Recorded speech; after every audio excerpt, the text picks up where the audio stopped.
Kita semua tahu motor Ninja adalah satu motor yang identik dengan performa tinggi dan telah menjadi brand yang paling konsisten di Indonesia sejak munculnya Kawasaki Ninja 2 tak ya.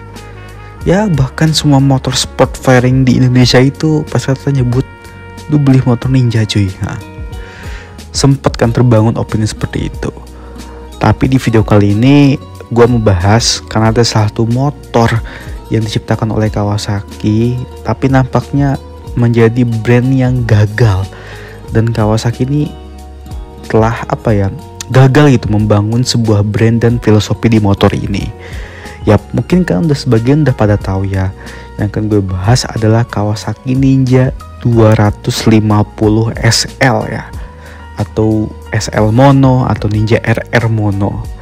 Nah, gue di sini akan ngebahas dari sisi filosofis yang membuat sepertinya motor itu hancur banget di pasaran. Penjualannya anjlok, bahkan harga after salesnya pun murah banget cuy. Ya mungkin semuanya ini berawal ya dari komitmen Kawasaki yang pada saat itu ingin meneruskan kejayaan Ninja RR 150 yang pada masanya kita tahu lah cuy, RR 150 itu adalah motor yang paling superior ya di kelasnya. Namun ya harus discontinue karena alasan emisi. Jika kita melihat brand RR ya 150cc, pasti sobat udah tahu lah bagaimana keganasan dari motor ini dibanding dengan kompetitor di kelas 150cc lainnya. Ya Honda sama Yamaha kala itu berani bermain di 150cc 4 tak.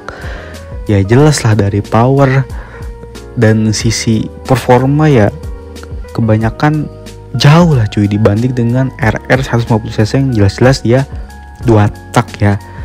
Dan dengan kebanyakan kaum mendang-mending di Indonesia ini yang tentunya bimbang nih, mereka apakah beli motor 150cc 4 tak di harga mungkin sekitar 30 jutaan kala itu ya, atau Ninja RR 150cc yang 2 tak itu mungkin di harga 33 jutaan. Hanya beda tipis dengan spek yang sangat tinggi.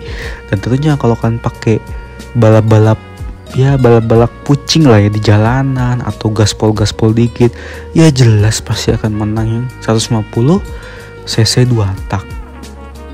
Ya karena harus discontinue, akhirnya Kawasaki muter otak nih, dan dia itu berinovasi bagaimana dia membangun sebuah motor yang cocok sebagai pengganti Ninja 150 RR ini ya. Ingat, motor sebagai pengganti 150 RR ini ya tentunya harus menggunakan konsep 150 RR ini adalah motor yang ringan, cepat dan superior, namun dengan emisi 4 tak. Dibangunlah konsep motor Ninja RR Mono ya, tetap satu silinder serupa dengan 150 RR ini, dibuat ringan dan lincah, tapi tentunya dengan emisi yang sudah diperbaharui yaitu 4 tak. Nah ini kan agak sulit ya untuk nyiptain motor seperti ini. Itu ya paling mentok-mentok powernya aja jauh lah cuy. Kalau 150cc itu di kisaran 20 PS ya, kayak di bawah 20 PS lah. Akhirnya Kawasaki membangun motor 4 tak. Dan salahnya adalah dia malah ngebangun motor 2,5 ya. Ya jadi Kawasaki ini nyiptain motor 250cc 1 silinder yang digarap sebagai pengganti 150 RR. Ya sebenarnya nggak salah juga sih ya, karena kan dengan konsep 150 RR 2 tak yang superior harus diimbangi dengan motor yang sejenis. Ya tentunya kalau di 4 tak mereka harus naikin cc-nya cuy, biar dapet tuh feel power Ninja RR-nya. Apalagi dengan bodi yang sama ya, kalau kalian lihat kan RR Mono itu lebih ramping ya daripada yang Ninja 2 silinder tentunya, karena dia membangun opini si RR 150 ini yang 4 tak, yang 2 tak ini cuy. Ya tapi itu tadilah salahnya Ninja itu, dia malah bikin motor 250cc mono. Karena di Indonesia sendiri pada saat itu sudah terbangun segmentasi pasar motor sport cuy. Jadi udah kebagi nih pasar 150 cc dan 2,5. Kalian udah tahu lah, segmentasinya sudah berubah. Dan kita tahu semua branding 250 cc di Indonesia ya motorsport 2 silinder. Ya Ninja yang bangun sendiri gitu kan. Kita bisa lihat lah bagaimana kuatnya 2 silinder yang dibangun oleh seorang Ninja ini gitu kan, oleh Kawasaki ini, mengalahin CBR 250R 1 silinder. Ya strategi pasar Honda 250 silinder pun ya gagal gitu cuy. Karena itu tadi segmentasi orang Indonesia berpikir bahwa 250 cc 2 silinder itu Ninja. Apalagi di harga 60 juta cuy. Pasti ya kita untuk kaum mending mikir 2 kali. Ya mending gue sekalian beli yang 2 silinder lah, mending ini, mending itu, itulah.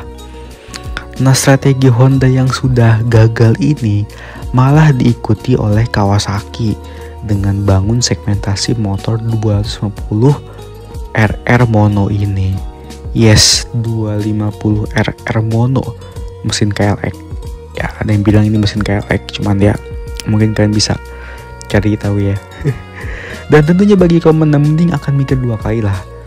Segmentasi udah terbagi ya, mending beli motor 1 silinder 150 cc di harga 30 jutaan atau 2 silinder 250 cc di harga 60 jutaan.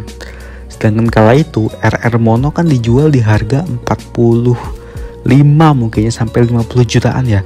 Ya jelas cuy, kaum mending tuh akan lebih milih upgrade ke 2 silindernya, 2,5, atau sekalian turun ke 150 cc nya. Ya kalian rasa nanggung. Dan kalau masukin DP nih ya, kita masukin DP ya pasti sama gitu kan. Ya kalau nggak mau 2,5 itu 150 cc, karena itu harganya benar-benar jauh. Segmentasi cc di Indonesia inilah yang membuat pasar 1 silinder itu rusak. Pokoknya 2,5 1 silinder rusak di Indonesia, karena ya ini sudah terbangun segmentasi itu. Ninja sendiri yang buat, atau Kawasaki sendiri yang buat 2 silinder ya 2,5, 1 silinder ya 150 gitu kan. Jadi ya kalau kalian masukin motor 1 silinder 250 cc, jelas tuh pasarnya akan rusak. Kecuali kalau memang brandnya itu melakukan sesuatu yang lain, kayak KTM ya, mungkin mereka fokus memang ke 1 silinder dan memang dia nge-branding di situ, powernya pun ya cukup lah gitu. Sedangkan Kawasaki dia jelas-jelas sudah nge-branding 2 silinder dan dia mau masukin lagi 250 cc nya dengan harapan ya ini adalah motor yang lebih soft ya. Tetap nggak bisa cuy, karena ya kok mending cuy, harganya pun ya beda jauh. Akhirnya si brand ini rusak ya. Nah mungkin kalau kala itu yang pengganti si RR 150 cc ini tetap motor 150 cc juga, tapi dengan high spec ya. Mungkin saya rasa tuh akan laris di pasaran ya.